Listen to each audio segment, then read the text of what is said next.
अब बात महाकुंभ की। कुछ घंटे बाद पहले शाही स्नान के साथ इसकी शुरुआत होने वाली है। प्रयागराज में इसके लिए तैयारियां पूरी हो चुकी हैं और इस बार देश विदेश से करीब 40 करोड़ श्रद्धालुओं के जुटने का अनुमान है, जिनके लिए फुल प्रूफ तैयारी की गई है।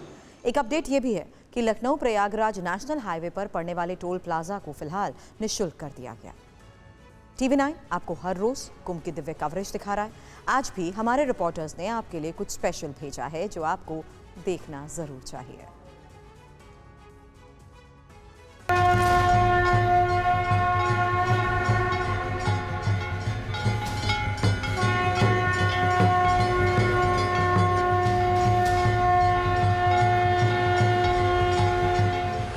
कहीं रुद्राक्ष शिवलिंग तो कहीं शिवालय पार्क। साधु संत महंत से लेकर बैरागी बाबा योगी हठयोगी आचार्य और महामंडलेश्वर तक ये विहंगम तस्वीर महाकुंभ की है, जहां स्नान ज्ञान ध्यान त्याग और सत्संग का दौर चल रहा है। प्रयागराज में आस्था की त्रिवेणी पर कल से सबसे बड़ा लोक पर्व शुरू हो जाएगा, जो 26 फरवरी तक चलेगा। ये महाकुंभ की शक्ति है, जिसे देखकर देश तो छोड़िए विदेशों से भी भक्त खींचे चले आते हैं। संगम किनारे सनातन के अद्भुत और विविधताओं से भरे दृश्य दिख रहे हैं। इन्हीं में एक 11 एकड़ में बना शिवालय पार्क है, जो आस्था का केंद्र बना हुआ है। उद्घाटन के सिर्फ 25 दिन में 1.5 लाख लोग इसे देखने आ चुके हैं। धर्म अध्यात्म के साथ इस पार्क से देश की अखंडता का भी संदेश विश्व भर में कैसे देने का प्रयास किया जा रहा है। मैं निरंजन को कहूंगी तस्वीरें दिखाएं। शिवालय पार्क में अलग अलग राज्यों और केंद्र शासित प्रदेशों की कला संस्कृति और सभ्यता का एक साथ संगम देखने को मिलता है। कुंभ नगरी में बनने वाला ये अलौकिक पार्क है। संगम तट पर धार्मिक कार्यक्रम चल रहे हैं। गीतों और भजनों से प्रयाग गुंजायमान है। संतोना दर्शन थाय छे रे मारे बीजानु सो काम छे साचो। पूरी कुंभ नगरी आस्था के रंग में डूबी हुई है। कुंभ मेला जो है वो पूरे सनातन धर्म का संगम है, जहाँ पर सारे साधु संत और पूरे विश्व भर से लोग यहाँ पर आते हैं।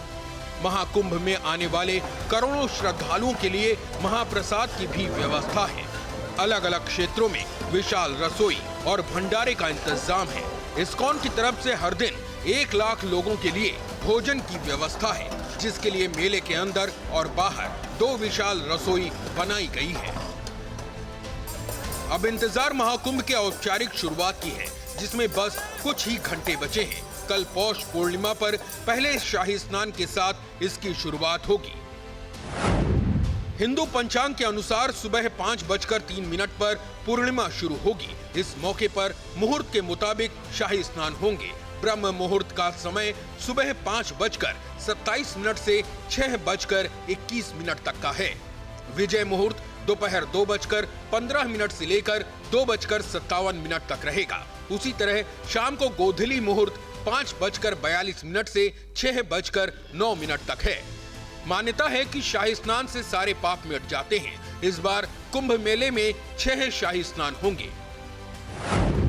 महाकुंभ का पहला शाही स्नान 13 जनवरी को होगा। दूसरा शाही स्नान 14 जनवरी को मकर संक्रांति पर होगा। तीसरा स्नान 29 जनवरी को मौनी अमावस्या पर। चौथा शाही स्नान 3 फरवरी को बसंत पंचमी पर। पांचवा शाही स्नान 12 फरवरी को माघ पूर्णिमा पर और आखिरी शाही स्नान 26 फरवरी को महाशिवरात्रि पर होगा। महाकुंभ में शाही स्नान के कुछ खास नियमों का पालन किया जाता है। महाकुंभ में सबसे पहले नागा साधु स्नान करते हैं। नागा साधुओं को स्नान करने की प्राथमिकता सदियों से चली आ रही है, लेकिन जब इतने व्यापक स्तर पर कोई धार्मिक आयोजन होता है तो खतरे भी उतने ही बड़े होते हैं। इस बार महाकुंभ में श्रद्धालुओं का सैलाब उमड़ रहा है और 40 करोड़ भक्तों के पहुंचने का अनुमान है। लिहाजा सरकार ने सुरक्षा व्यवस्था भी चाक चौबंद रखी है। घुड़सवार पुलिस की रिपोर्ट हम आपको पहले भी दिखा चुके हैं। पुलिस का ये दस्ता इसलिए रहता है क्योंकि मेले में भीड़ की वजह से गाड़ियों को आने जाने में मुश्किल होती है। इसके लिए घोड़े पर सवार पुलिस दूर तक नजर भी रख पाती है। घाटों और श्रद्धालुओं की सुरक्षा सुनिश्चित करने के लिए यूपी पुलिस के साथ अर्धसैनिक बल भी मोर्चा संभाल चुके हैं। बीएसएफ के जवान बम और डॉग स्क्वाड के साथ राउंड लगा रहे हैं।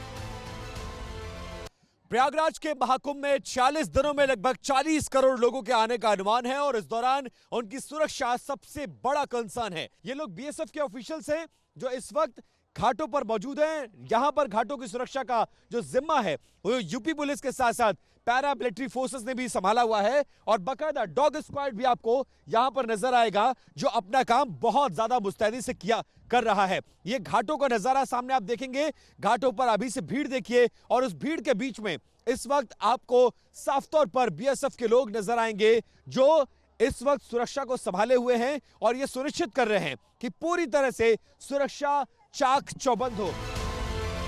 एनएसजी, एटीएस और एनडीआरएफ की टीमें भी लगातार नजर बनाए हुए हैं। शाही स्नान से पहले एनएसजी, यूपी एटीएस, एनडीआरएफ और जल पुलिस वहां ज्वाइंट मॉक ड्रिल भी कर चुकी है।